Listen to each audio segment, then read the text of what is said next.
Izaki bizidunak eta izaki bizigabeak. Ikusten ditugun guztiak izakiak dira. Airea, itsasoko ura, etxeak, harriak, eguzkia, eta itsasontziak izakiak dira.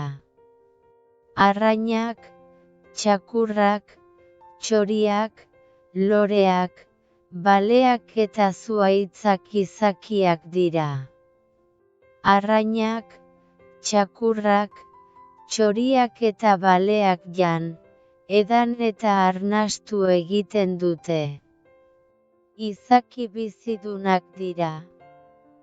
Loreak eta zuhaitzak, hazteko airea, eguzkia eta lurra behar dituzte. Izaki bizidunak dira. Aireak, itsasoko urak, etxeak eta itsasontziak ez dute ez jaten, ez edaten, ez arnasten.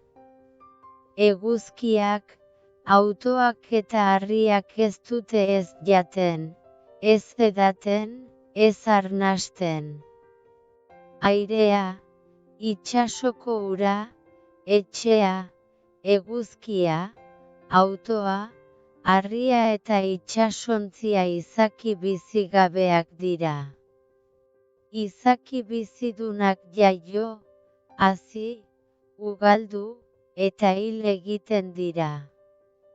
Izaki bizigabeak ez dira ez jaioten, ez hazten, ez ugaltzen eta ez hiltzen.